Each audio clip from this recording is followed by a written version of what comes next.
What's up, YouTube? Long time no see. And yeah, I'm back. Xero is back, and this is not the usual content you're used to. I've been, as you guys know, I have not been playing Axie Infinity for some time, and I have been really spending a lot of time playing this current new game, which is called Ragnarok Origins.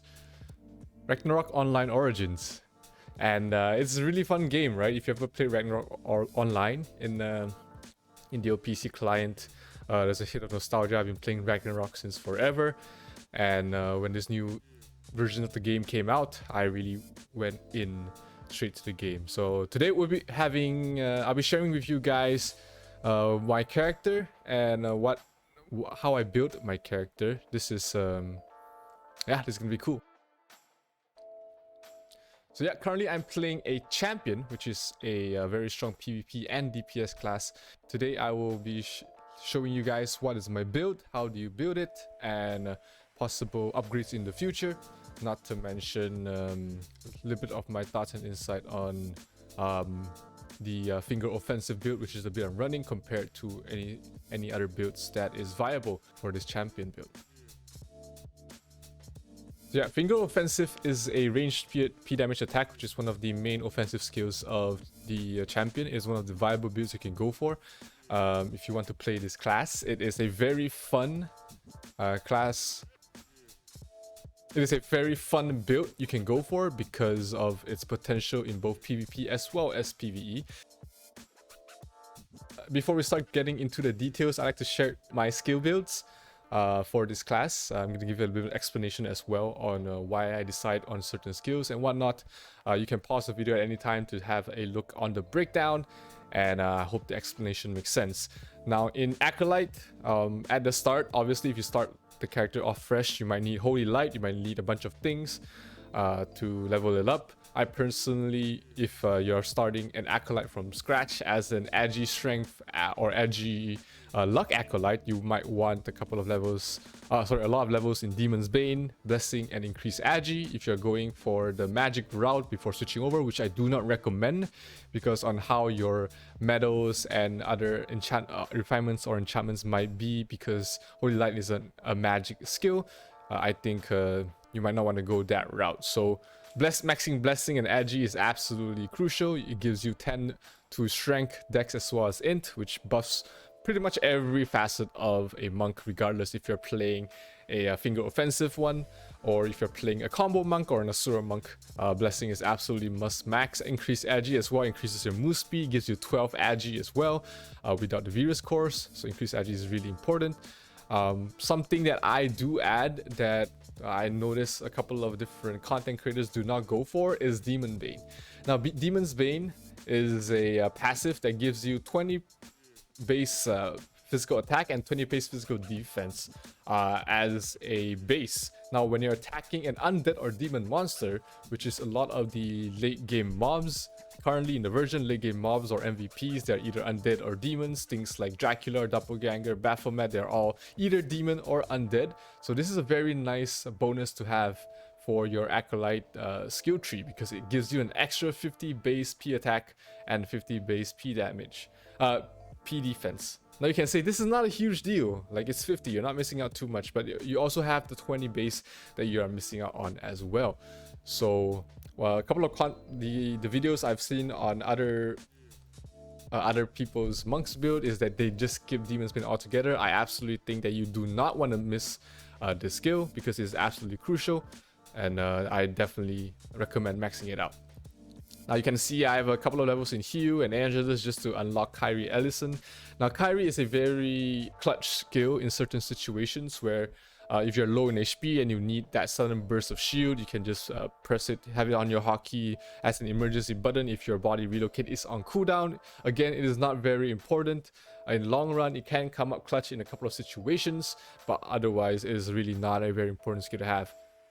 Now, if you start off your journey to a champion, starting from an Acolyte, your leveling might be a bit weird because you don't have any AoEs, you have no way to grind very efficiently, so you're mostly relying on auto attacks. So if you do come from that route, you want to max out the triple attack and combo skills that is available to you in your monk skill tree. Now, the moment you switch and the moment you reach champion, basically what you want to do is you want to reset them, right? Because at least for the finger offensive build, you do not need any of these passives. Like triple attack does not give you anything for your finger offensive build, neither does chain combo nor combo finish. Now, call spirit, absolutely you must max it out. It's pretty straightforward. These are your bullets which you want to have every time on your champion. Invasion is a nice to have. I don't really have found a use to it. It does do extra damage, but it is very, very clunky to use, so I definitely do not think that you need invasion at all.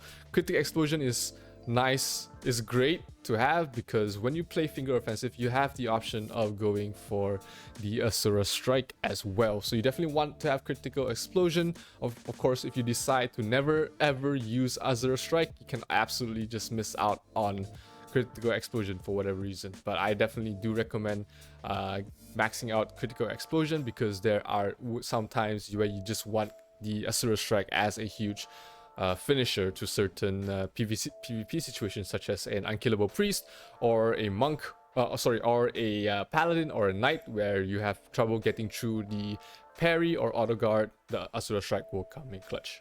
Now, Iron Palm definitely must be maxed out. It increases your weapon mastery and your P attack by 30. So needless to say, definitely max this out unless there is a hybrid version of the monk where you do not add Iron Palm. I'll talk a little bit about it later. But if you're planning to use the Berserker, you definitely want to max out Iron Palm. Now, Azure Strike maxed out is one of the biggest, highest damage bursts in the game currently. And it is a very strong finisher, or a very strong option in PvP where you need to burst down a target where it might seem unkillable or not. Now, Azure Strike is basically a one-hit KO on pretty much almost any character, regardless of your stats, as long as your stats make sense, as well as having just the proper equipment. So you do not really have to tech hard into going into a pure Asura Strike. I definitely do not recommend going pure Asura Strike for a lot of the situations that are currently available in the game. However, in the future, there are some dungeon instances where a pure Asura Strike build does make sense. This is because that there is currently an HP shield of 8 million on field MVPs, which means that no matter how much damage you do, as long as you reach 8 million damage in a single strike, that's the most you can do. You can do 10 million damage on, say for example, Angeling, but it will be capped out at 8 million. So it is not a great skill to have in a field MVPs. But in future instances and dungeons, there is no HP cap on such bosses or mobs, then that's where Azure Strike can be a very viable skill build, or just fully going out for that in the future. Now, the other skills are pretty straightforward. You want Spirit Cadence just for increasing your HP and SP. Increased SP does help in your Astral Strike damage, and not to mention you do want Body Relocate as well. One of your movement skills, your most important escape skill as well, or Distance Closer, where you want to max out. Flee is just a nice skill to have, just increases your flee by a little bit. It doesn't really do much, but the 5% of basically what absolute flee means is that you have 5% chance to basically dodge any attack regardless of your flee or your opponent's hit. So it's a nice to have, not a really great deal if you don't go into it, but I definitely think that a lot of situations you do want this absolute flee, but if you don't, it doesn't really matter.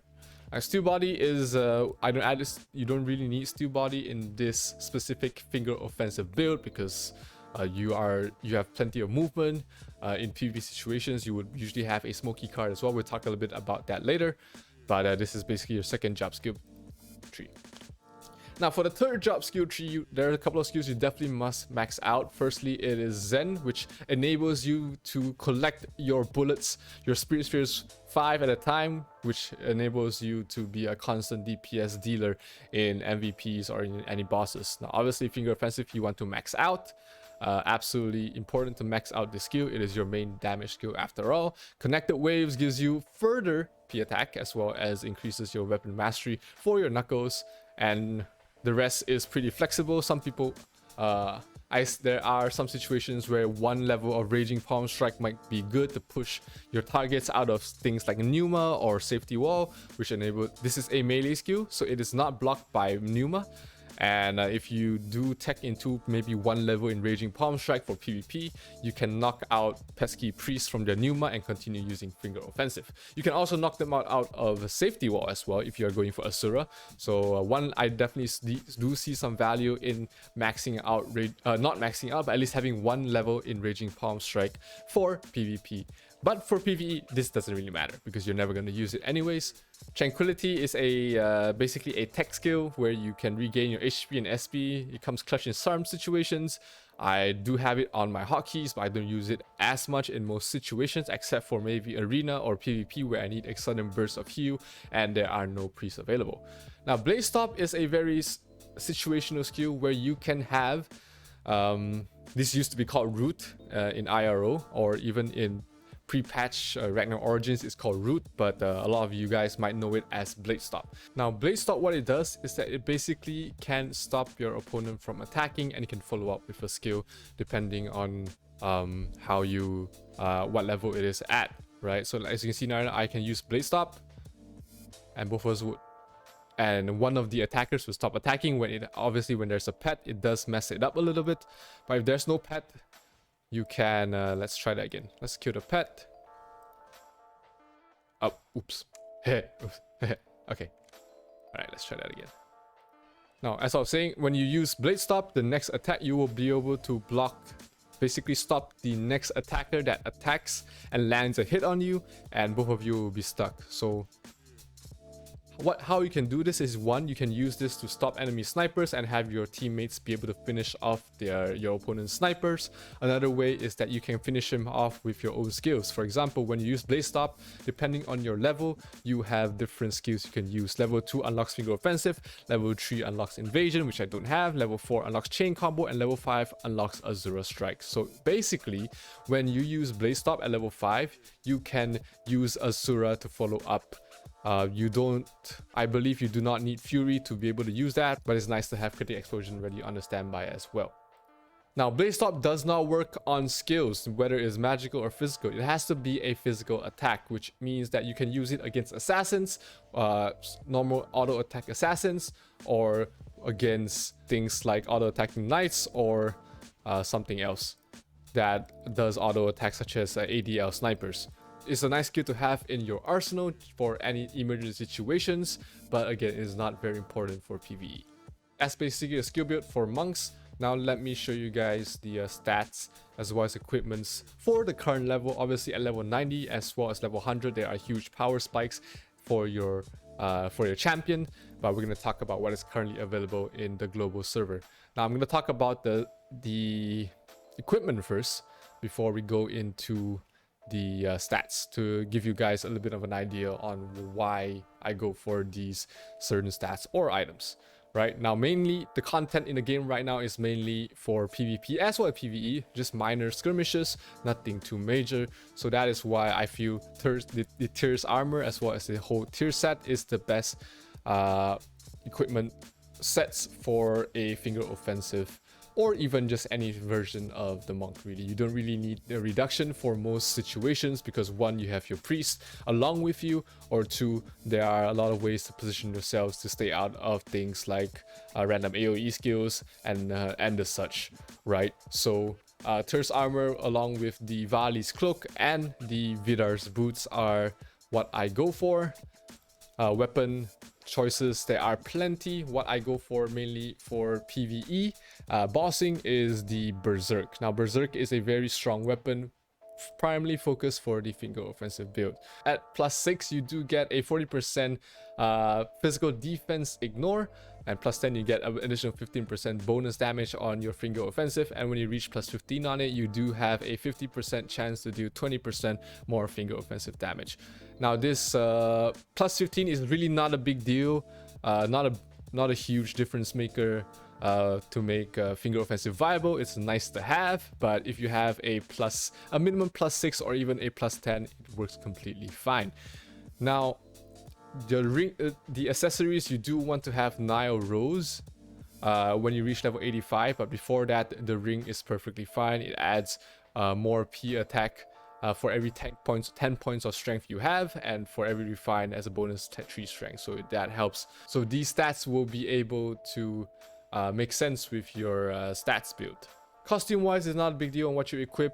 I personally would just use anything that adds you strength, dex, or demi-human reduction, demon reduction. Whatever you have is completely fine. You don't need attack speed on this class, on this build. You don't need attack speed on this build, so you don't have to use any equipments with attack speed. So anything from the gacha can work completely fine. It really does. It's not a huge deal. Even something like a pouring reef with 5 attack and 1 strength, that makes sense. You have additional damage to go into your finger offensive build. Same goes for hitwear. There's nothing I would say that you absolutely need to have for the finger offensive build. Everything is just nice to have. The only costume I feel like, if you want to really focus on the class and go far with it, whether in PvP or PvE, the absolute must-have is a Doran pipe because of the amazing stats it has. Right, pretty much the best in slot costume available right now in global. You do have 2% P attack, you have -2% variable cast time, and at +10 you do have medium reduction as well as bonus damage. So pretty much the best in slot costume for a monk for finger offensive, and a lot of builds as well. Pretty much everyone will be able to use this. So if this is still available when this video is up, definitely try and get this. The Doran pipe available in the gacha. Again, backwear doesn't really matter too much. There are a couple ones that are great to have. Things like the pouring surfboard. It has ignore defense. It has 25 P attack, and at +12 it gives 2.5% P damage and magic damage, which is great stats to have. If you don't have that, that's completely fine. Anything else pretty much works. Magic air gives you damage reduction and damage against large mobs, which is great against some MVPs, and pretty much any other backwear that you really don't really have to care about your backwear and everything else, because there are no, except for the mouthwear, which is the Doran pipe, you can pretty much use everything for your costumes. It doesn't really matter. Now we're gonna skim through the cards really quickly. Cramp card, the best offensive version of the card, is pretty cheap to max out, very easy to get in most servers. There are a couple of tech cards you can go for as well for certain situations. Maybe you want to keep one of these cards for PvP situations, such as Gear card, your Marduk cards, as well as of course the Orc Hero card in the future. But otherwise, if you don't have those, it's not a big deal. In PvP right now, usually you would kill them before they kill you, just because of your range and your damage burst. So having just the cramp card is completely fine. For your face wear, it's pretty much anything you have here. If you're going for PvP, you can go for double goblin chief puppet. If you have, it depends on the bosses you fight as well. Sometimes they are medium, sometimes they are large, so you want to use the cards accordingly. I didn't have them maxed out yet because they are pretty hard to buy in Frontera 9, so I'm looking to max them out and have 2 of each in the future. Same thing for Doran pipe. There's only one type of card for the mouthwear right now, which is the Angeling puppet. Max it out, great for your Asura. If don't max it out, it's completely fine. It is still a 6% HP bonus at base for both, and it's just nice to have them slotted in both for divine power and just a little bit of stats. Armor card, there are a couple of versions you can go for. Obviously the picky card is great for generic DPS. Now, if you're going for PvP, you might want a couple of different switches for it, such as Mark card if you're facing a lot of Stormgust wizards. If you're facing mainly Meteor, a Pasana would help really nicely. If you're facing a lot of assassins, the Argyop card will be nice to counter them. But if you don't, again, it is not very important at this point of stage, especially for most players as well, to just use a picky card for most content purposes. Weapon cards, obviously, it is very generic across the board. The best combinations are ratio, our size and ratio cards. For example, if you're going for PvP and the opponent is has a fire element, a scale worker as well as a Hydra would do more damage than a scale worker and Vadon, except in certain situations. I'll talk a little bit about it in another video, but for the most part, in 99% of the situations, you just want to have size and race If you don't have the size, you can go for race and element, and if you don't have the race and element, you can go for double element or double race. Worst come to worst, you can just use a filler card such as the Golem card or the Andre card, which both are great filler cards. Andre is a little bit cheaper, pretty much have all the stats you want, such as your physical attack and P damage. Golem slightly pretty good as well, especially if during the early stages of the game. If you are lucky enough to be able to max it out but don't have enough P attack, the Golem card gives you great stats for it as well. These are known as filler cards for both Andre as well as Golem, or pretty much any other card that gives you basically P attack is great to have. Obviously, if you're building for the future and if you have limited funds and if you want to future proof yourself, you want to go for like things like the Andre, which is a great filler card for a lot of content right now, because there are no small size modifiers. Not all the cards are released yet, so just having a maxed out Andre does help you a lot in the long run. For the garment card, it really doesn't matter. I have a lot of reduction cards that I just slot in whenever I need to. Now, there is one build that I have yet to try on the garment. The best in slot for the DPS build is obviously the Vagabond Wolf card. It is a mini boss, and at the moment it's not really easy to get in Frontier 9. If they are in other servers, definitely you want to snap at least one of them up, because as your server level increases, they stop spawning from your bloody branches and they get really scarce to find. So there's one build that I've yet to try, and that's what I'm going to be experimenting in the near future, is putting up a maxed out Feudora on my cloak. Now Feudora, what it does is that it reduces your variable cast time, which is the channeling time you see, your cast time on your finger offensive. Now when you reach level 100, there is a weapon that is available for champions to be able to completely negate this variable cast time, but in the near future it is not available as of yet. So I will be trying out to see if a Feudora card will help my DPS. Even if it takes out 0.1 second from my cast time, that is basically a 12% DPS increase, and it's much better than just putting on a Jack card, which you will never be able to use in the most part anyways. For the shoe card, again, it doesn't really matter. A very card helps your SP. If you want to tech in having Asura as well, it's nice to have. If you don't, you can basically use any other shoe card. It doesn't really matter as long as the stats do make sense, whether it's Dex or Strength or Int or SP reduction if you want to grind with Sohi, or basically a very card works completely fine as well. Accessory cards, you can either go for Mantis or a Greatest General card. Both of these work completely fine. Mantis does edge out the Greatest General card, comparing 4 maxed out Mantises and 4 Greatest General cards. 4 maxed out Mantises does have a 10% advantage over the Greatest General, but of course if you already have Greatest Generals lying around for some reason, it is completely fine to use them. They still give you a ton of P attack and do still give you pretty great damage as well. Backwear, again, for PvE purposes, you want to have basically 2 Deviling Puppet cards. They are still pretty hard to grab here in Frontier 9 as well, so I do use in the Golden Thief Puppet card for basically just a filler slot. Now if you're in PvP, you might want to use double GTB puppet cards, but otherwise just double Deviling Puppet cards for PvE purposes is completely fine. Now onto the Verus Cores. Now there are a couple of Verus Cores which are must-haves, as well as some nice-to-haves for the finger offensive build. Now the must-haves is a Dimic Pure Soul, which is level 6 or 7 Pure Soul, because it allows you to constantly be able to shoot out more DPS with your finger offensive. If you have a Pure Soul level 6, as you can see what I have here is a 45% chance to cost no Spirit Spear, which allows you to bypass Zen and just continue using Spirit Spears. Level 7 has a 50% chance, which is a huge DPS increase if you have it. If you don't, you definitely want to get one as soon as possible. Pure Soul level 6 and 7 is absolutely your priority if you want to main using finger offensive, and that should be what you want to have. Even a one-liner, if you have it, you must definitely put it in your finger offensive build. The next important one is Hymn of Brahma. Now, Hymn of Brahma looks pretty simple. It looks very harmless. It is a increase on your Iron Palm. So as you can see here, it is a 120% effectiveness on Iron Palm. But let's take a look at what Iron Palm does. Now Iron Palm gives you 30 P attack.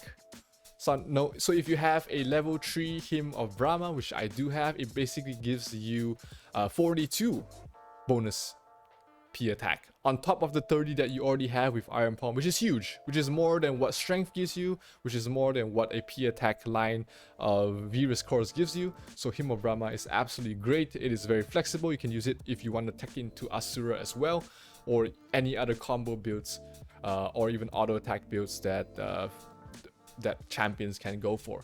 Next one, it is nice to have, and you can use it if you have a high level. It is Core Overload. Now Core Overload 6 or 7, definitely if you have it, and if it's partnered with your Pure Soul, you definitely want to put it in. If you don't have a high level Core Overload, I would say at least level 4 and above, you might not want to use the Core Overload because it might make your DPS fluctuate a lot. But if you have a Core Overload 4 and above, definitely look to see if you can fit it in. Next important one is Awaken, which I have. Basically, for every Spirit Sphere, you gain a 9 extra attack. So every Zen you have, before you cast every Spirit Sphere, you have a bonus 45 at level 4 Awakened Verus Core. So if you have a maxed out one, that gives you a bonus 75 P attack before you cast it, and when you cast it and you get Zen again, you basically have permanent bonus P attack, which is huge for champions. Now the next core, which is nice to have, and if you have either one of them, you can fit it into your Verus Core builds as well, is the Mana Length Reversal or Mana Length Boost. Now depending on which one you have, you can position yourself to get a bonus 3% final damage on top of your Finger Offensive. So if you have Mana Length Reversal, you can in PvE situations go up close to your boss or your target and just get a free bonus 3% damage. If you have Mana Length Boost, you just stand as far as you can and get the maximum damage that Mana Length gives you, which is nice, really great to have, especially when you pair it up with the next nice to have Verus Core, which is Bloodthirst. Now because Finger Offensive is a huge nuke skill, there are a lot of times where you basically almost one-shot a mob. Now, if you are unable to one-shot it, if you have, say for example, not enough P attack or not enough defense ignore, just putting in a Bloodthirst is great to be able to give you another 4% final damage on top of your Finger Offensive, which might be the difference maker between being able to one-shot a mob or not. Because if Finger Offensive is not able to one-shot your target, it does slow down your farming speed by quite a bit. The last nice to have core for the Finger Offensive build is of course the Azura Flash. Now what Azura Flash does is that it makes it an instant cast instead of a 0.5 second cast time, and it grants you 5 extra cast range on your Azura Strike. Basically it means that if you can Finger Offensive your target, you can also cast Azura Flash as well. This is really great in PvP situations where you need to burst an opponent, or if you want to finish off an opponent as soon as possible. So it's nice to have. You don't really use it in most situations except for PvP, like in Arena or Guild League or Guild Expedition. So I do tech in this Verus Core, which does give me Azura Flash and Demi-Human Bane, makes me more survivable in PvP situations, as well as give me a nice burst that I have at my disposal at any time. Now feather-wise, it is pretty much the same as any other DPS class. If you can, and if you have the ability to spend and be able to buy out all the gold attack feathers, you want to go for basically 4 gold, 1 purple. If you do not have that option, if you don't have the financial capabilities, or you do not want to spend for the game, or you just want to have fun with your monk or champion, you can instead of going for the time and space feathers, you can instead go for the glory feather, which gives you dex, reduces your cast time, and helps if you're using the berserk, does give you extra bit of bonus damage as well, which is nice to have. And basically you can go for a 3 gold or 2 gold 3 purple combination, which gives you pretty much the same stats. But obviously for the min-maxers, for the tryhards, you want to go for 4 gold and 1 purple throughout. For your mixed feathers, of course, once again, if you can, we want to go for, if you're going for just purely PvE or you don't have too much to spend, you can just get the mixed feathers here, which is Justice, Grace, and Truth. and the dark and light are nice to have. So of course, if you cannot afford or you do not want to spend for the game, you can just completely ignore the dark and light feathers and go for any other feathers available. Defense is not really important for the most part except in PvP, but again, the way I'm playing the finger offensive champion is I'm playing it like a sniper, as a burst range class that goes in and out, goes for a target, kills it, backs off, and don't stay too long in a fight. Obviously, you can go for multiple defense feathers as well, which makes you tankier. If you're going for a Asura build, that might be the path you want to go for. But once again, this is a finger offensive build video, and that's what I'm primarily focused on. Now, for the stats, here is where it gets a little bit tricky. You want both strength and dex. The strength stat has great chemistry to go along with your tier set as well as your now rose or ring, and dex does well with your character because 1, you need the variable cast time reduction, and 2, your berserk does have increased damage with the dex. Now I personally like to go either 80 or 90 strength to start off with, and then start maxing out your dex before maxing out both of them. But to each their own. You can try and play around with different stat distributions to find out what works for you the best. I have tried both 80 and 90 strength. I'm currently preferring the 90 strength because I can go higher dex at the moment, but at the earlier levels, maybe you want to go at a slightly lower strength, maybe 70 or 80 strength before going, and then maxing out your dex before going for higher strength levels. Now, this is my character's current stats. As you can see, I have 33k HP. Pretty good seeing the amount I spend. I have almost 5k attack. All of these are just currently self buffs, which is just basically blessing. I haven't used any food buffs yet. I haven't gotten any other buffs from any other classes, so this does get higher if you party up and get those buffs.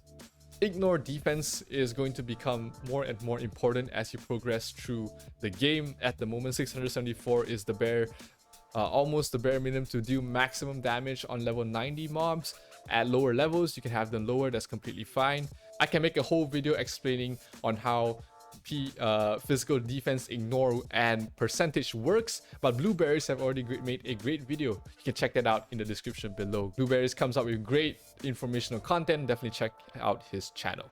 Now remember the alternate build I talked about, where you can have a little bit of best of all worlds available for the content of champion, and I'm going to talk a little bit about it right now. It circles around, instead of building all these different types of fists, whether it's Berserker or Fist or the Malang Crab Claw, instead you can have a catch-all. You can basically have a generic stat stick, which is the Slash.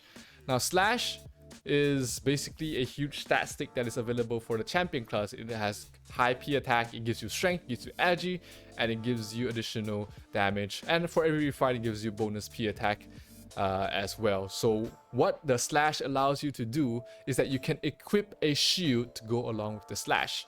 Now you can equip the shields like the Valk shield, you can equip the immune shield, or the round or cracked buckler, depending on your personal preference. I personally would either go for the immune shield or the Valkyrie shield just for a lot of reduction. Now, when you go for a Slash, you can basically play any version of champions. You can play the combo build if you want to. You can play pure Asura, you can play finger offensive, you can play auto attack. Now this is a jack of all trades, master of none sort of build, but one valuable thing about going for this build is that you can be very flexible and you can be very tanky. How can you be tanky? Is that you can go for a flash as well as a shield, put up a Terrafrog, wear a Poo hat, and wear the Gardner's armor set, which gives you a lot of reduction, a lot of elemental reduction. Where is it? There we go. A lot of elemental reduction, a lot of HP, and you can do pretty well in a lot of PvP situations. Sure, you do not have as high DPS as a pure fist build or a pure finger offensive build, but this is a great option if you mainly want to focus on PvP and you just want to slam your fist into people's faces for as high damage as possible and being tanky as well. Now, I believe Immortal MBGG has released a little bit of information on this build. I'm not gonna steal his thunder. You can check out his video in the description as well, and he's gonna talk a bit more about it. Now, I agree with his Slash build definitely makes sense. I definitely had thought about it as well before this, so it's great to see that, you know, great minds think alike for this version of a very jack of all trades champion build. Now, you're going to be asking, how does monks, how does champion, how does finger offensive champions measure up against other classes in PvE situations? Because we already know they are the kings of PvP at the moment before paladins are released. But how does a finger offensive champion match up against any other class, any other DPS class with basically the same level of upgrades? Well, check out the next segment.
Now, as you can see, compared to a Lord Knight, a ADL sniper, as well as a high-speed card ram master smith, you can see the damage is pretty comparable. Now, all of these are my friends. I know their level of equipment as well as their upgrades, refines, enchants, and things like that, and I can say we are very close in terms of everything else. Now you can see a pure DPS class such as an ADL sniper obviously comes out on top in a lot of situations, but as you can see, the finger offensive champion can match up on its own against a turfing berserk gungnir 4 bongan lock knight, as well as a high-speed card and master smith. So for those who say finger offensive builds are not great for MVP situations, there you have it. It is pretty much on par with any other PvP class, and you can surprise a lot of people with the amount of damage you can output in these PvP situations as well. One more great thing about the Knuckle is that it does 100% damage to both medium and small monsters, and only a slight reduction against large monsters. So this allows you to be able to form your party without a Master Smith if you're going for certain mobs, such as certain bosses, such as the Moonlight or Doppelganger, or even different other bosses as well, which are small and medium, without the need of having weapon perfection. So that allows you a little bit more flexibility. Obviously, if you want to do maximum DPS against a large monster, it will still be great to have a Master Smith in your party. Now, I hope you guys enjoyed the video. I hope it was informational and educational for you guys on how you can build a finger offensive champion or monk. I definitely will have a lot more content coming up in terms of bossing strategies and a lot more content. What sort of content do you guys want to see regarding Ragnarok Origin? Do let me know in the comments below. And that's all the time I have for you guys today. Hope you guys enjoy, and see you guys in the next one.